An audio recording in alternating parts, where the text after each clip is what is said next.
El aire caliente del mediodía de febrero envolvía las calles del centro histórico de la Ciudad de México, como una manta pesada, entre el bullicio de vendedores ambulantes, turistas despistados y oficinistas que corrían hacia sus lugares de almuerzo. Caminaba Ricardo Mendoza de la mano de su hijo Mateo. El empresario de 35 años había decidido hacer algo inusual ese sábado, desconectar completamente del trabajo y dedicar el día entero a su pequeño de 8 años. Ricardo observaba a Mateo mientras el niño señalaba cada cosa que captaba su atención. Una paloma que picoteaba migajas cerca de una fuente, un mural colorido en la pared de un edificio colonial, un grupo de mariachis que afinaban sus instrumentos antes de comenzar a tocar. Los ojos verdes del pequeño brillaban con esa curiosidad infinita que solo tienen los niños, y su cabello castaño claro se movía suavemente con la brisa que apenas lograba refrescar el ambiente.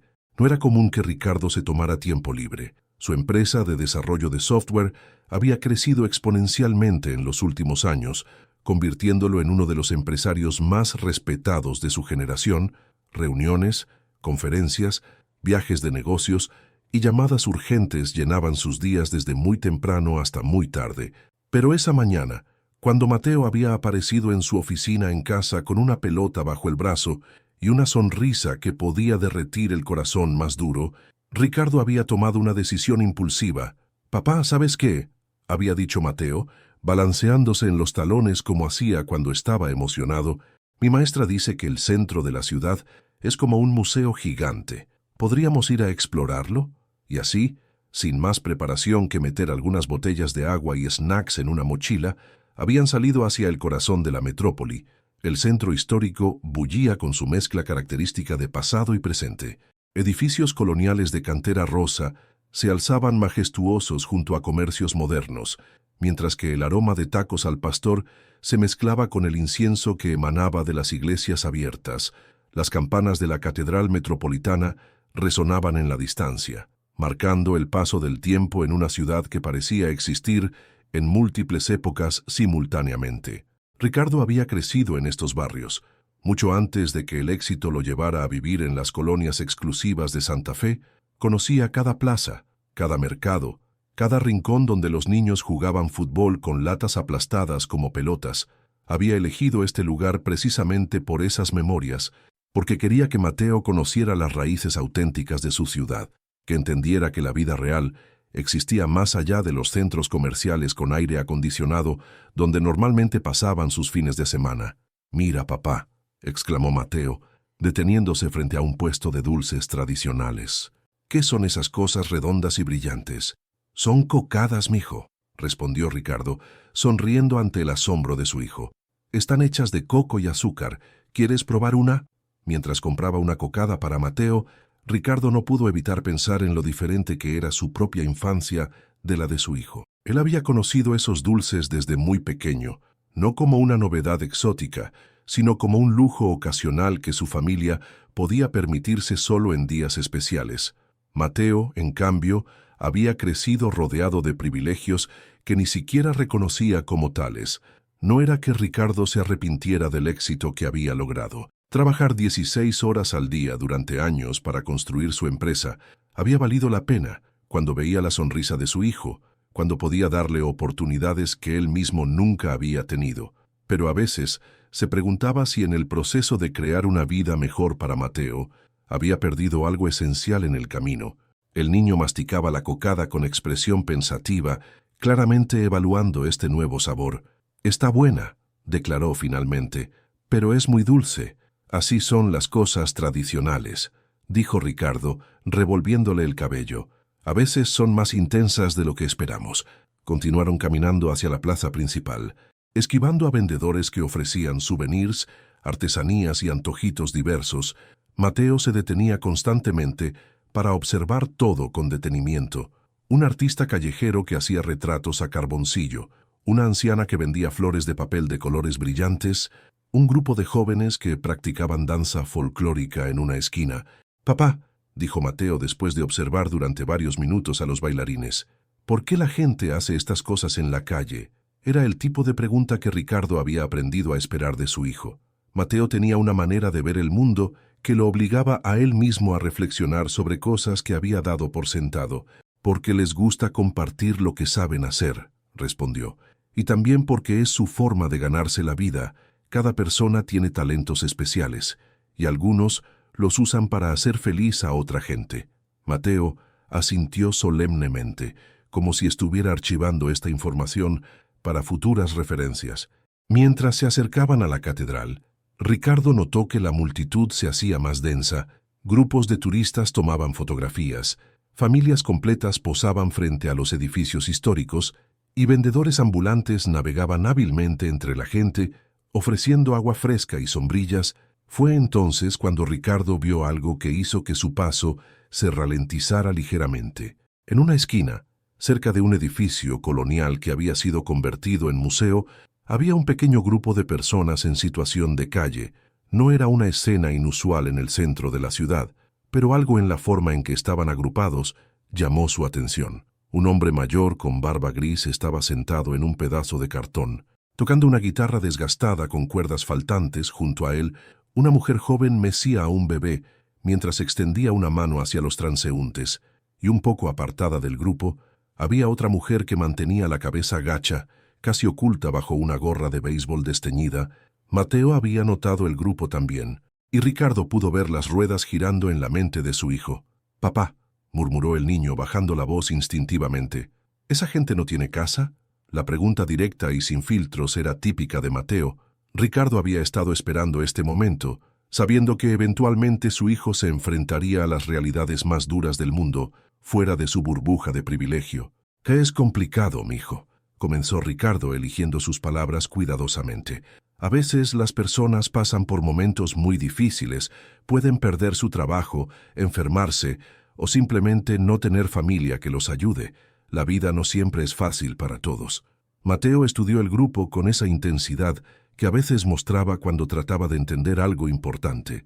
«¿Podemos ayudarlos?», preguntó, y la pureza de su corazón hizo que Ricardo sintiera una mezcla de orgullo y tristeza. «Por supuesto que sí», respondió. «Siempre debemos ayudar cuando podemos». Ricardo sacó varios billetes de su cartera. No era la primera vez que daba dinero a personas en necesidad, pero esta vez sintió que tenía un propósito adicional: enseñar a Mateo sobre compasión y responsabilidad social. Tomando la mano de su hijo, se dirigieron hacia el grupo.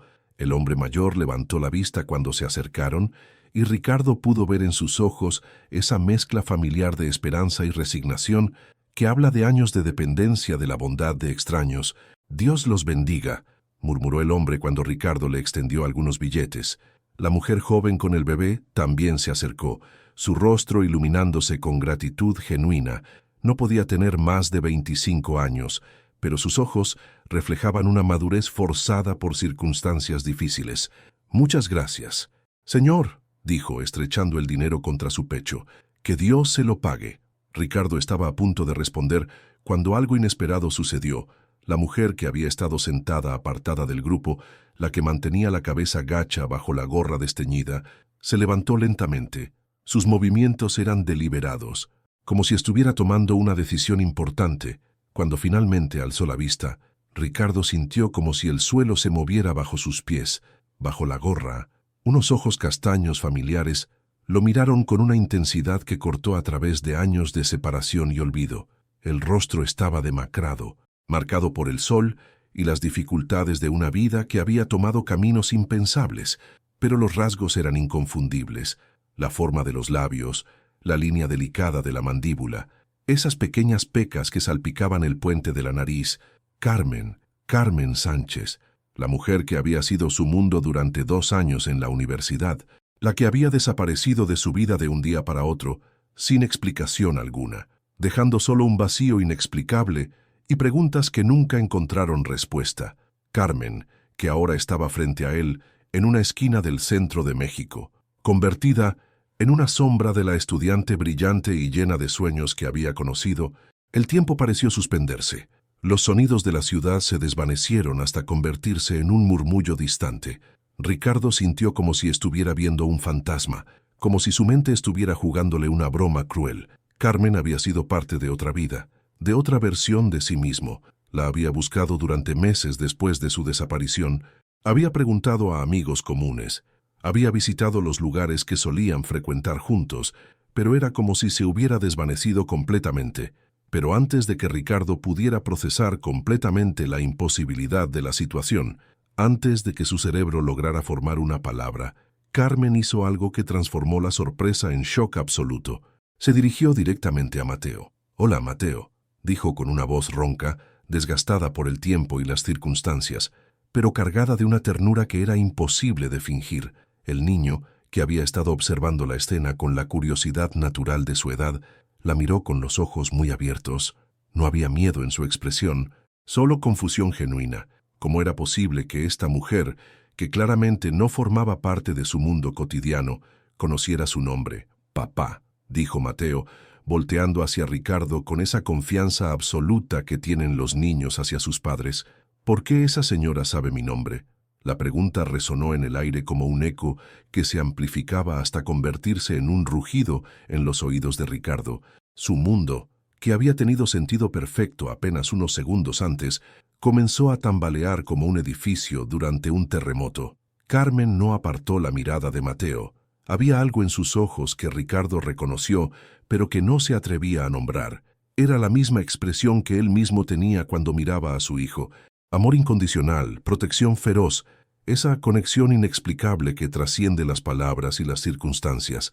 «Carmen», logró susurrar Ricardo, su voz apenas audible entre el ruido del tráfico y las voces de los peatones que continuaban su camino, completamente ajenos al drama que se desarrollaba en esa esquina. Ella levantó la vista hacia él por primera vez, y durante un momento que pareció eterno, no fueron Ricardo, el empresario exitoso, y Carmen, la mujer en situación de calle, fueron simplemente dos jóvenes que habían compartido sueños y esperanzas, que habían hablado durante noches enteras sobre el futuro que construirían juntos, que se habían amado con la intensidad descontrolada que solo es posible a los 20 años. «Hola, Ricardo», respondió, y su voz llevaba el peso de 1000 historias no contadas, de decisiones imposibles tomadas en soledad, de años de silencio forzado. Mateo miraba alternadamente a su padre y a la mujer, su mente infantil tratando de descifrar las señales que captaba sin comprenderlas completamente. Había algo en el ambiente, una tensión eléctrica que no podía explicar, pero que sentía con la sensibilidad especial que tienen los niños para detectar cuando algo importante está sucediendo.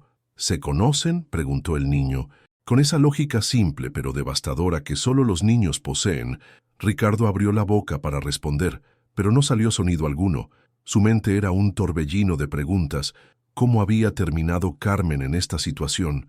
¿Por qué había desaparecido sin explicación? Y la pregunta que más lo aterrorizaba, ¿cómo conocía el nombre de Mateo? Carmen se incorporó completamente. Sus movimientos cuidadosos pero dignos, a pesar de las circunstancias, a pesar de la ropa desgastada y el rostro marcado por dificultades, mantenía esa gracia natural que Ricardo recordaba de sus días universitarios. «Mateo», dijo Carmen, dirigiéndose al niño con una sonrisa que era tanto hermosa como desgarradora. «Eres exactamente como me imaginé que serías». Las palabras golpearon a Ricardo como un puñetazo. Había algo profundamente perturbador en la familiaridad con que Carmen hablaba de Mateo, como si no fuera la primera vez que pensaba en él, como si hubiera estado imaginando cómo sería el niño durante años. «Carmen», dijo Ricardo, encontrando finalmente su voz, «necesito que me expliques qué está pasando aquí». Carmen miró a Mateo, luego a Ricardo, y algo cambió en su expresión. Las defensas que había mantenido alzadas se desplomaron ligeramente, revelando una vulnerabilidad que cortó directo al corazón de Ricardo. «Necesitamos hablar», dijo, su voz apenas un susurro pero cargada de urgencia. «Pero no aquí, no frente a...». No terminó la frase, pero su mirada hacia Mateo completó el mensaje. Ricardo sintió un frío que no tenía nada que ver con el clima. Había algo que Carmen necesitaba decirle, algo que aparentemente no era apropiado para los oídos de un niño de 8 años. Y considerando la forma en que había conocido el nombre de Mateo, Ricardo tenía una sensación creciente de que su mundo estaba a punto de cambiar para siempre. «Mateo», logró decir, su voz sorprendentemente estable, considerando el caos que reinaba en su interior. «¿Por qué no vas a mirar ese puesto de dulces? Papá necesita hablar con la señora un momento». El niño dudó, claramente reacio a alejarse, cuando podía sentir que algo importante estaba sucediendo, pero la autoridad en la voz de su padre lo convenció. Se dirigió hacia un puesto cercano, donde un vendedor arreglaba pirámides de dulces tradicionales, lo suficientemente cerca para que Ricardo pudiera vigilarlo, pero lo suficientemente lejos para no escuchar la conversación. Carmen esperó hasta que Mateo estuvo fuera del alcance del oído. Entonces, como si hubiera estado conteniendo la respiración durante años, sus defensas se desplomaron completamente. «Es hermoso», murmuró, observando al niño que ahora examinaba con fascinación una variedad de caramelos de colores brillantes. «Es exactamente como soñé que sería». La elección de palabras «soñé» en lugar de «imaginé» no pasó desapercibida para Ricardo. Había una diferencia crucial entre imaginar cómo podría ser alguien e imaginar cómo sería alguien específico que ya conocías de alguna manera. «Carmen», dijo Ricardo, luchando por mantener la voz controlada, «¿cómo conoces a mi hijo?» La sonrisa que apareció en el rostro de Carmen fue la cosa más triste que Ricardo había visto jamás. Era la sonrisa de alguien que había cargado un secreto demasiado pesado durante demasiado tiempo, de alguien que finalmente había llegado al momento de la verdad que había estado evitando durante años. «No es tu hijo, Ricardo», susurró, sus palabras cortando el aire como cristales rotos. «Es nuestro hijo». El mundo se desintegró alrededor de Ricardo Mendoza. Las palabras de Carmen resonaron en sus oídos como el eco de una explosión. Su mente se negaba a procesar la información, a darle sentido a una afirmación que desafiaba todo lo que creía saber sobre su vida, sobre su familia, sobre la historia que había construido tan cuidadosamente durante 8 años. «¿Qué?», logró articular, sintiendo como si alguien hubiera arrancado el aire de sus pulmones. Carmen se secó lágrimas que habían comenzado a rodar por sus mejillas, dejando rastros limpios en su rostro marcado por la intemperie. A pesar de su apariencia, había algo en sus ojos que hablaba de una fortaleza que las circunstancias no habían logrado quebrar completamente. «Mateo es mi hijo», dijo, cada palabra cargada de años de dolor contenido. «Lo tuve cuando tenía 19 años. Ese niño hermoso que has criado como tuyo es el bebé que tuve que entregar porque sabía que no podía darle la vida que merecía».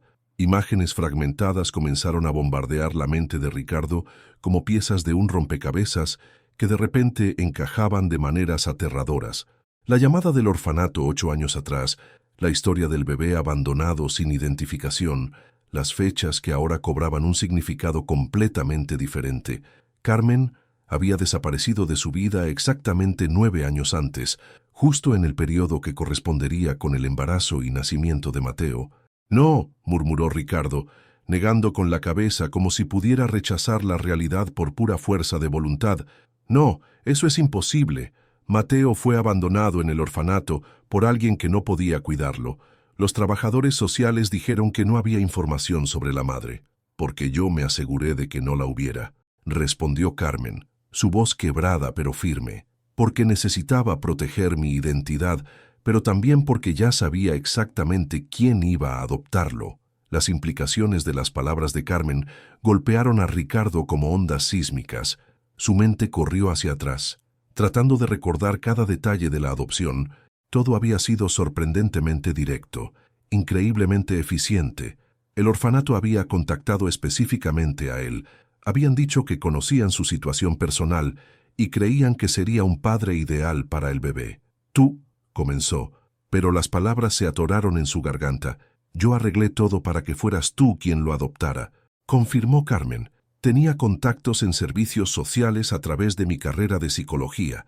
Me aseguré de que tu nombre estuviera en la lista, de que cuando llegara el momento, fueras la primera opción». La verdad se desplegó ante Ricardo como un paisaje completamente nuevo y aterrador. Carmen no había desaparecido de su vida por capricho o por falta de amor. Se había ido porque estaba embarazada, porque había tomado la decisión más imposible que una madre puede tomar: entregar a su hijo a alguien que pudiera darle un futuro mejor, y había orquestado todo para asegurar que ese alguien fuera la persona en quien más confiaba en el mundo. «¿Por qué?», susurró Ricardo, y en esa simple pregunta estaban contenidas 1000 otras. «¿Por qué no me dijiste? ¿Por qué no pediste ayuda? ¿Por qué tomaste esa decisión sola? Carmen miró hacia donde Mateo había descubierto un puesto de juguetes tradicionales y observaba fascinado unos trompos de madera pintados con colores brillantes, porque tenía 19 años y estaba estudiando con una beca que apenas me alcanzaba para comer, dijo, cada palabra cargada de dolor, pero también de una determinación férrea, porque mi familia vivía en una vecindad donde 5 personas compartían 2 cuartos, porque tú estabas construyendo tu empresa, trabajando día y noche para hacer realidad tus sueños, y yo sabía que si te decía que estaba embarazada, habrías sacrificado todo para hacer lo correcto. La lógica cruel pero inquebrantable de la decisión de Carmen comenzó a tomar forma en la mente de Ricardo. Recordaba vívidamente la situación de ambos 9 años atrás. Carmen estudiaba psicología con una beca de excelencia académica, pero trabajaba en 3 empleos de medio tiempo para poder costear gastos básicos. Había conocido a su familia, había visto la pobreza digna en la que vivían, las noches en que Carmen llegaba exhausta de trabajar en una cafetería hasta las 2 de la madrugada para poder pagar sus libros de texto. Por su parte, Ricardo estaba en el punto más crítico de construcción de su empresa. Dormía 4 horas por noche, vivía a base de café y sándwiches, había invertido cada peso que tenía y algunos que no tenía en su sueño de crear algo significativo. Era una época de incertidumbre absoluta, donde el éxito y el fracaso total estaban separados por decisiones diarias. Pero yo te amaba, dijo Ricardo, y las palabras salieron cargadas de un dolor que había estado enterrado durante años. Habríamos encontrado la manera, juntos habríamos... Exactamente, interrumpió Carmen, y su sonrisa fue la cosa más triste que Ricardo había visto jamás. Por eso mismo no podía decírtelo, porque te conocía, sabía que habrías dejado todo por nosotros, que habrías sacrificado tus sueños para ser un buen hombre, un buen padre, y yo no podía permitir que mi situación destruyera todo por lo que habías trabajado. Un silencio denso se instaló entre ellos, roto solo por los sonidos de la ciudad que continuaba su ritmo alrededor de su pequeño drama personal. Vendedores que pregonaban sus mercancías, turistas que tomaban fotografías, niños que corrían entre las piernas de sus padres, vida normal que fluía sin pausa mientras el mundo de Ricardo se reconstruía completamente. Miró hacia Mateo, que ahora había capturado la atención de un artesano que le explicaba cómo funcionaba un trompo tradicional. Su hijo, el hijo de Carmen, su hijo y el hijo de Carmen, simultáneamente durante 8 años, había sido el padre de Mateo en todos los sentidos que importaban. Había estado presente en cada momento significativo, los primeros pasos, las primeras palabras, las pesadillas nocturnas, los primeros días de escuela. Había curado rodillas raspadas con besos mágicos. Había leído cuentos interminables antes de dormir. Había enseñado a andar en bicicleta con paciencia infinita. Había amado a ese niño con cada fibra de su ser, sin reservas, sin condiciones, pero ahora sabía que en algún lugar de la ciudad una mujer había estado viviendo con el dolor de haber entregado a su hijo. Había estado preguntándose si había tomado la decisión correcta. Había estado amándolo desde una distancia imposible. ¿Has estado vigilándolo?, preguntó Ricardo, aunque parte de él ya conocía la respuesta. Carmen asintió, las lágrimas fluyendo libremente ahora. Al principio solo quería asegurarme de que estuviera bien, confesó, que fueras realmente el padre que yo creía que serías, pero después no pude alejarme. He estado cerca todos estos años, viéndolo crecer desde las sombras.